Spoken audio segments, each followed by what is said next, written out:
Man, you're writing a book. What about putting in a few good words for my Muhammad? I say it's possible, but it's not probable. It wouldn't enter the minds of our brethren to do such things. Then in the Times magazine, July 15, 1974, there were a series of essays under the heading,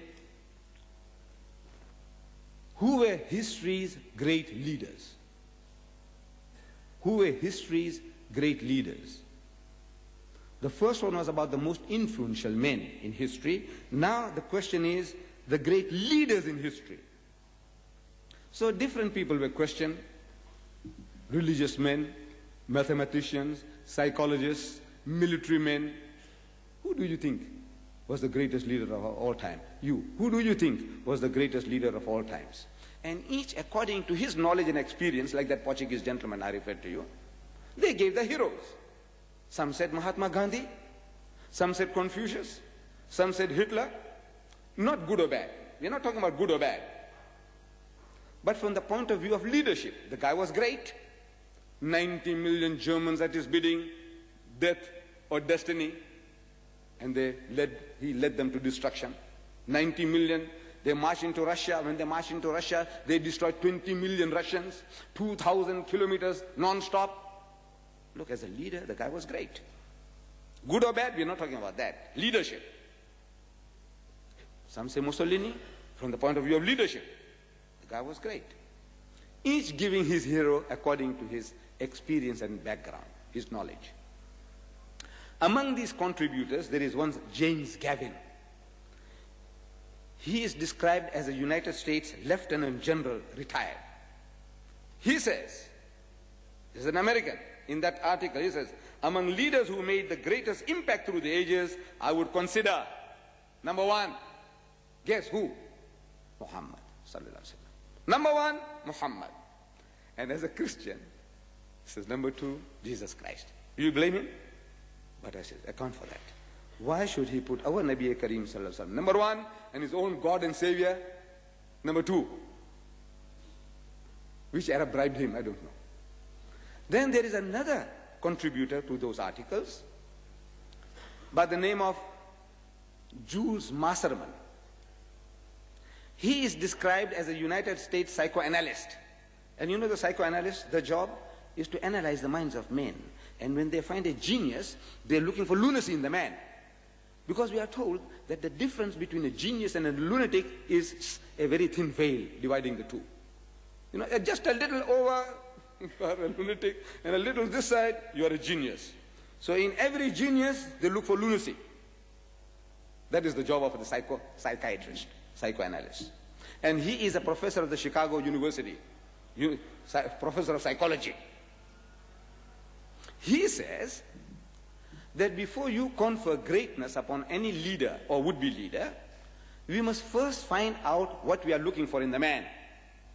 You just don't say this guy or that guy or that guy. We want to know what we are looking for in the man. And he gives us 3 objective standards.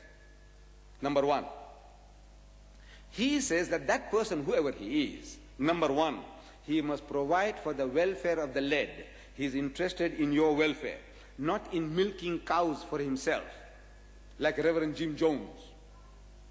Reverend Jim Jones in Guyana. You know, he committed suicide with 910 of his followers. 911, 100% suicide. Not one guy was left alive.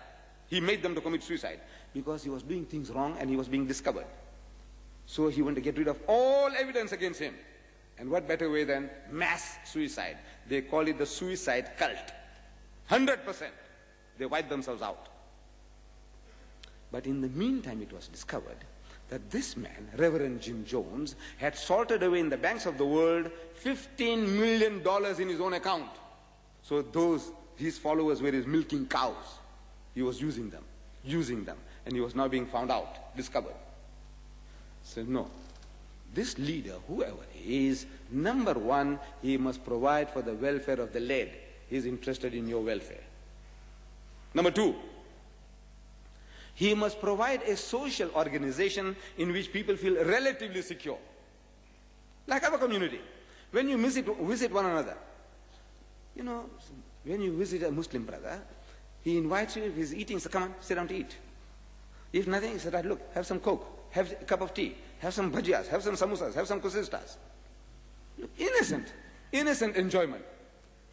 The other community says, look, what about a drink? Brandy? What? You know, you see these advertisements. It says, down a lion and feel satisfied. You seen that? Down a lion means lion beer, not that lion that in the bushes is. That's too dangerous. Down a lion and feel satisfied. The other guy says, big advertisements, huge placards. He said, don't be vague, say Hague.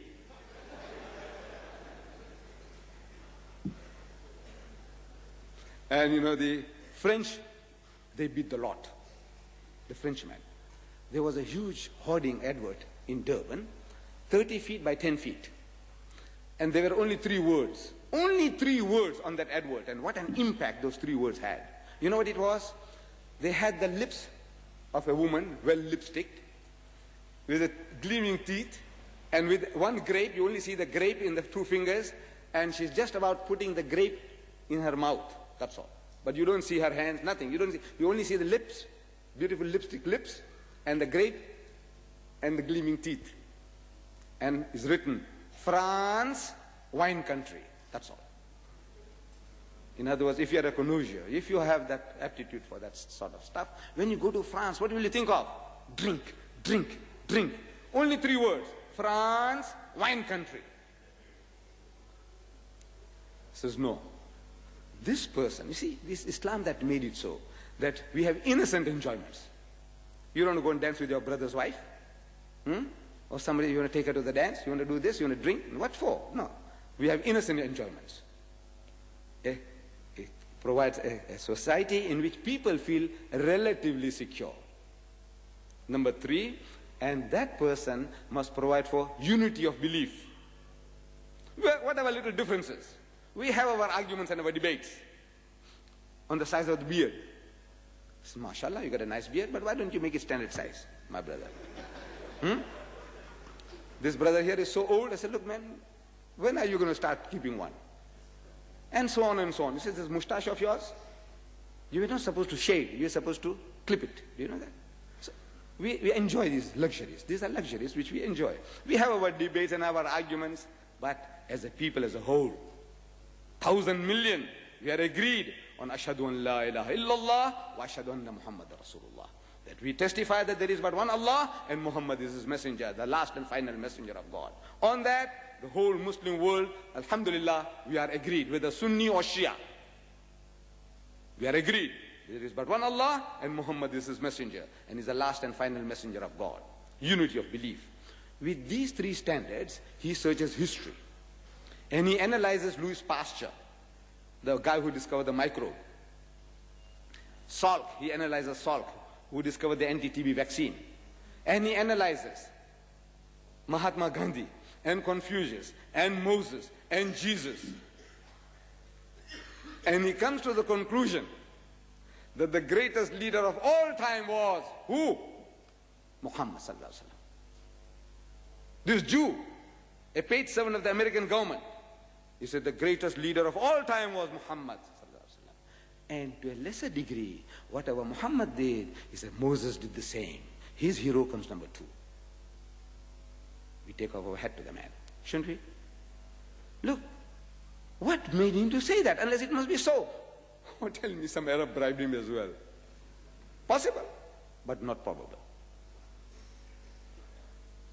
But let's go back. You see, today, the Muslim world, these are our Arab brethren, alhamdulillah, they have run into money, you see. They don't know what to do with it. They run amok with their money. Here's human trait, human weakness. But 144 years ago, almost exactly 144, 1 gross, 12 dozen years ago, 8th of May, Friday, 8th of May, 1840,